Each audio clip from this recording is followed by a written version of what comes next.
Assalomu alaykum, hurmatli talabalar. Bugun sizlar bilan risklarni boshqarish va ularni sug'urtalash mavzusiga to'xtalib o'tamiz. Mavzu doirasida risklar haqida umumiy tushuncha, risklarni boshqarish tushunchasi, sug'urtalashda risklarning o'rni, risklarni boshqarishda sug'urtaning ahamiyati kabi bo'limlarga to'xtalib o'tamiz. Insoniyatni hayotining har bir jabhasida, u moliya bo'ladimi, iqtisodiyot bo'ladimi, ishlab chiqarish bo'ladimi, sog'liqni saqlash bo'ladimi, riskli holatlar mavjud ekanligini ko'rishimiz mumkin. Shu sababdan risklarni boshqarish, ularni minimal darajada ushlab turish hamda risklardan ko'rilishi mumkin bo'lgan zararlarni kamaytirish bilan bog'liq bo'lgan risk menejmentini qay darajada muhim ekanligini ko'rishimiz mumkin. Risk tushunchasini ko'rib chiqadigan bo'lsak, riskni o'zi o'zbek tilida xavf-xatar degan ma'noni anglatadi. Ammo xalqaro amaliyotda bu risk tushunchasiga tenglashtirilgan hamda xalqaro amaliyotda risk tushunchasidan foydalaniladi. Risk tushunchasiga ta'rif berishda 3 jihatda inobatga olishimiz zarur. Birinchisi risk voqea sifatida, risk faoliyat sifatida, ya'ni o'sha korxonalarda risk darajasini pasaytirish, riskni oldini olish hamda riskdan ko'rilishi mumkin bo'lgan zararni oldini olish bilan bog'liq bo'lgan faoliyati tushuniladi. Va uchinchisi risk xatoga yo'l qo'yish yoki muvaffaqiyatga erishish ehtimoli sifatida. Bu demak, investorlar investitsiya kiritayotgan vaqtlarida hech qachon oldindan ayta olmaydi. Kiritayotgan pul mablag'lari foyda olib kelishini hech kim kafolatlamaydi. Bunday holatlarda investorlar risk hisobiga yoki muvaffaqiyatga erishishlari yoki bo'lmasam xatoga yo'l qo'yishlari mumkin.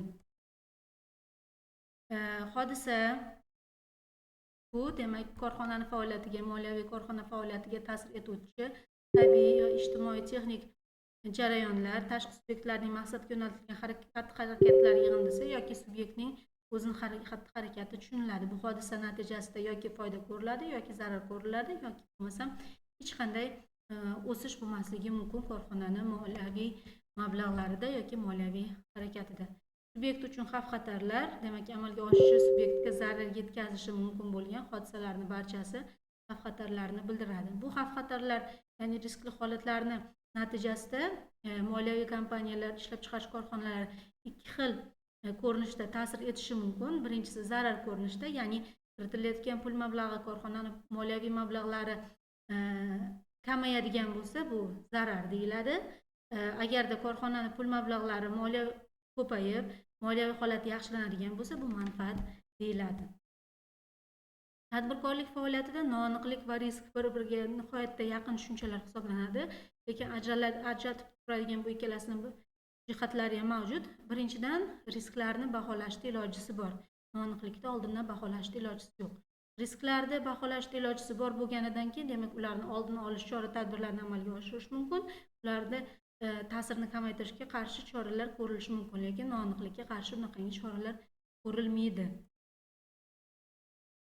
Bugungi kunda demak o'sha risklarni darajasini pasaytirish, risklardan ko'riladigan zararni kamaytirish yoki bo'lmasam risklar darajasini minimal holatda ushlab turish bilan bog'liq bo'lgan korxona faoliyati risklarni boshqarish yoki bo'lmasam risk menejmenti deb ataladi. Risk menejmentini amalga oshirayotgan paytda risklarni turli xil turlarga, demak likvidlik, foiz, valyuta, kredit risklari bo'yicha turlarga ajratiladi hamda ularni darajasini baholash uchun stress testlar ishlab chiqiladi.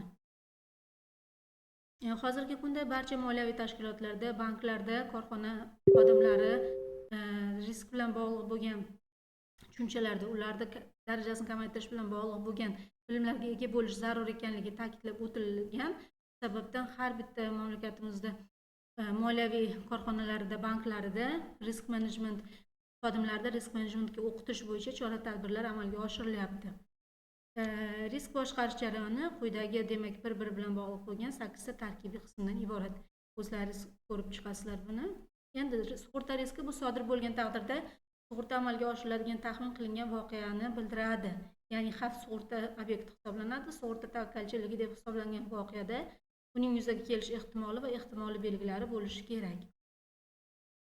Sug'urtalashda risklarning ahamiyati, sug'urta nima ekanligini ko'rib chiqamiz. Sug'urta faoliyati to'g'risidagi qonunda sug'urta deganda yuridik yoki jismoniy shaxslar to'laydigan sug'urta mukofotlaridan shakllantirilgan pul fondlari hisobidan muayyan voqea, ya'ni sug'urta hodisasi yuz berganda ushbu shaxslar sug'urta shartnomasiga muvofiq sug'urta tovonini to'lash yo'li bilan ularning manfaatlarini himoya qilish tushuniladi.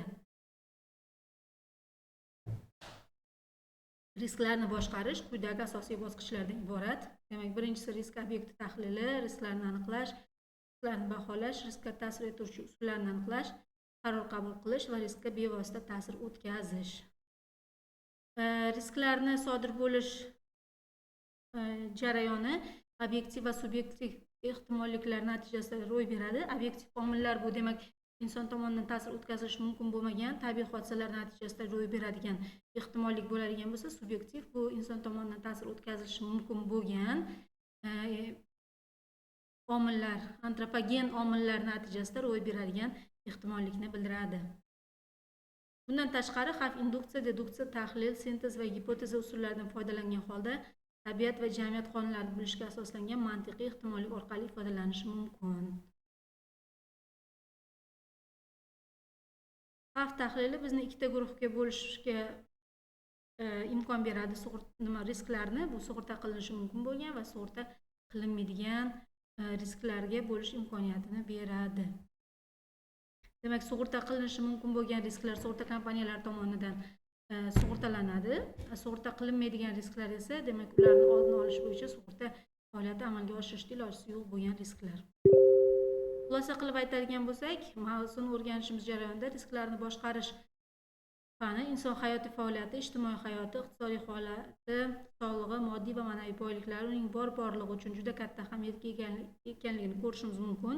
Bu sohani rivojlangan davlatlarning sug'urta siyosatidan andoza olib, mamlakatimizda ham yanada rivojlantirishimiz zarur. Bu fuqarolarning ijtimoiy himoyasini yanada keng qamrovga olishga katta turtki bo'ladi. Sug'urta agentliklarining o'z vazifa doirasini to'liq va ishonchli amalga oshirishini davlat tomonidan qattiq nazoratga olib, uning vazifasini vaqtida bajarilishi ta'minlansa, aholimiz yashashi yanada yaxshilashadi.